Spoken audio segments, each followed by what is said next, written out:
Episode 2659 खंडरों में फिर प्रवेश। भाइयों, वीडियो को ज़्यादा से ज़्यादा लाइक करें, वीडियो को शेयर करें और चैनल को सब्सक्राइब करना ना भूलें।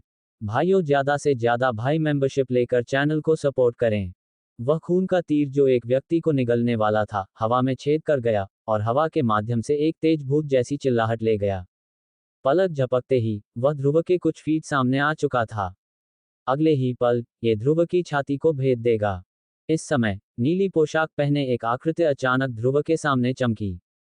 उसने वास्तव में ध्रुव के सामने आने का बीड़ा उठाया, ध्रुव का सामना किया। उसी समय नेहा के पीछे एक बेहद ठंडा बर्फ का दर्पण भी दिखाई दिया। इसके तुरंत बाद एक धीमी चींची आवाज प्रकट हुई। लाल रंग का रक्त बाण कांप उठा और चुपचाप बीच हवा में गायब हो गया। इसके तुरंत बाद जब सभी की निगाहें उधर गईं, तो वे ये देखकर हैरान रह गए कि जिसने खून के तीर को रोका था, वह बर्फ का दर्पण नहीं था जो नेहा के पीछे बना था। इसके बजाय ये वैसा ही काला वस्त्र पहने एक युवक था। देखने से पता चलता है कि यह वास्तव में नवाल सांप था। जिसने रक्त तीर को रोका था वह वास्तव में नवाल सांप था, जो केवल 9 सितारा शक्ति देवता था। तुरंत उपस्थित सभी लोगों के चेहरों पर गहरा सदमा प्रकट हुआ। यहाँ तक कि नेहा, जो ठीक हो गई थी, अपने सुंदर चेहरे पर एक हैरान करने वाली अभिव्यक्ति प्रकट करने से खुद को नहीं रोक सकी। खांसी खांसी। जब ध्रुव ने अपना सिर उठाया तो उसने अपने सामने गर्वित बर्फ सफेद चोटियों की एक जोड़ी देखी। उसका पूरा शरीर तुरंत स्तब्ध हो गया। तुरंत उसका बूढ़ा चेहरा लाल हो गया और वह 2 बार खांसने से खुद को नहीं रोक सका। इसके तुरंत बाद नेहा, जिसने नवाल सांप को देखने के लिए अपना सिर घुमाया था, को भी पता चला कि जब उसने अपना सिर घुमाया तो कुछ गड़बड़ थी। उसके उत्कृष्ट सुंदर चेहरे पर तुरंत लालिमा उभर आई। उसका नाजुक शरीर बस हिलने ही वाला था कि ध्रुव ने उसे अपनी तरफ खींच लिया। जिसके बाद उसने जल्दी से अपनी भावनाओं को इकट्ठा किया और नवाल सांप की ओर अपनी नजरें घुमाईं। ये देखकर कि ध्रुव के स्वभाव के बावजूद उसने खून के तीर को इतनी आसानी से हल कर लिया था, वह मदद नहीं कर सका, लेकिन उसके दिल में ठंडक महसूस हुई।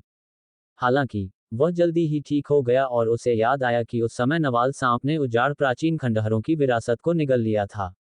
जिसके बारे में बात करते हुए उसके शरीर में उजाड़ प्राचीन खंडहरों के मूल मालिक की शक्ति का एक हिस्सा भी था। शायद यही वजह थी कि वह इस पर काबू पा सके। दूसरी ओर नेहा का जैद जैसा हाथ, जिसे ध्रुव ने कसकर पकड़ रखा था, अपनी पूरी ताकत से संघर्ष कर रहा था। हालांकि अंत में वह ध्रुव की शक्तिशाली राक्षसी हथेली से भागने में असमर्थ रही।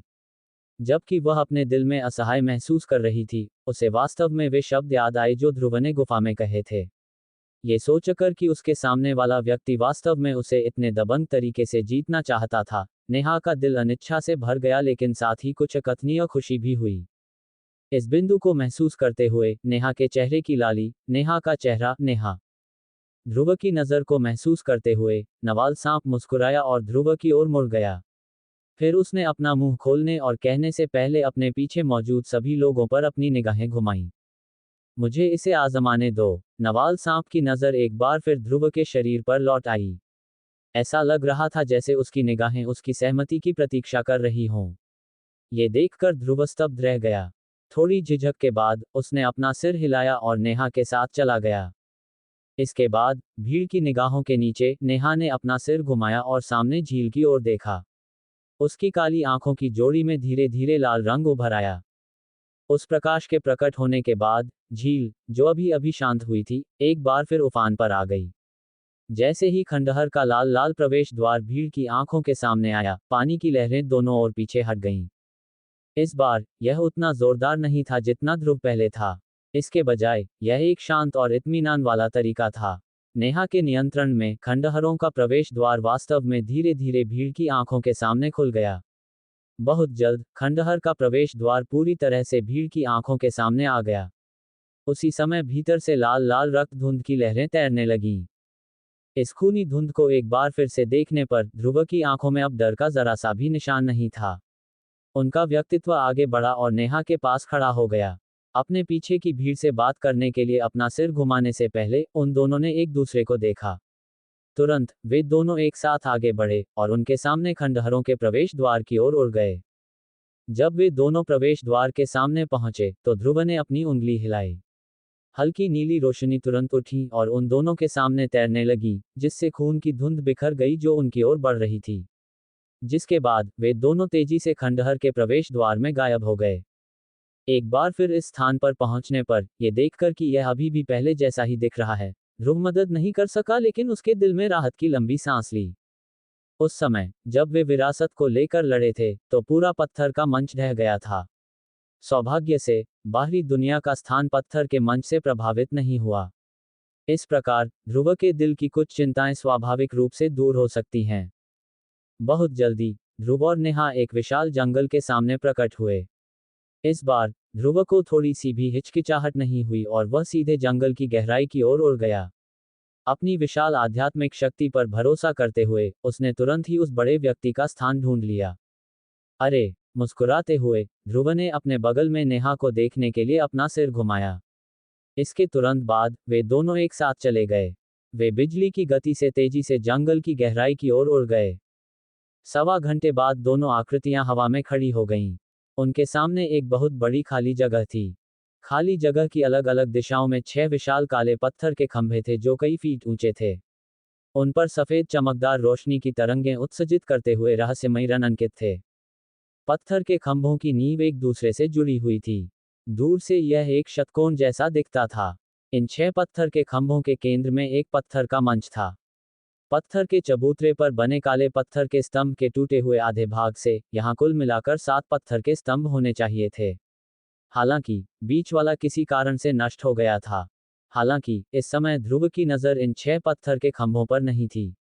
इसके बजाय ये बीच में पत्थर के चबूतरे पर एक काली काली गुफा पर था जो एक कुएं के मुंह जैसा दिखता था। अपनी शक्तिशाली आध्यात्मिक शक्ति पर भरोसा करते हुए वह स्पष्ट रूप से समझ सकता था कि गुफा के भीतर एक अत्यंत क्रूर शक्ति वाला अस्तित्व था। बेशक अब तक इस शक्ति से ध्रुव के लिए कोई खतरा नहीं है। क्या गलत है? इतने लंबे समय तक अलग रहने के बाद क्या आप किसी पुराने दोस्त से मिलने के लिए बाहर आने की योजना नहीं बना रहे हैं? ध्रुव मुस्कुराया। उसकी हंसी में कुछ जादू सा लग रहा था, जिससे गुफा में मौजूद उस व्यक्ति ने, जिसने अभी अभी उसकी आवाज सुनी थी, तुरंत लाल रंग की एक जोड़ी आंखें खोल दी। टकराना। एक भयानक शक्ति ने बुरी तरह से पत्थर के मंच पर पटक दिया, जिससे आसपास का जंगल बुरी तरह कांपने लगा। पत्थर के चबूतरे के नीचे की गुफा से एक उन्मत्त दहाड़ निकली, जिसने आकाश और पृथ्वी को हिला दिया। देर से उत्पत्ति परिवर्तन चरण। जल्दी इन 7 मोहरों को नष्ट करने में मेरी सहायता करें। उद्धरण चिन्ह। भाइयों, वीडियो को ज़्यादा से ज़्यादा लाइक करें, वीडियो को शेयर करें और चैनल को सब्सक्राइब करना ना भूलें। भाइयों, ज़्यादा से ज़्यादा भाई मेंबरशिप लेकर चैनल को सपोर्ट करें।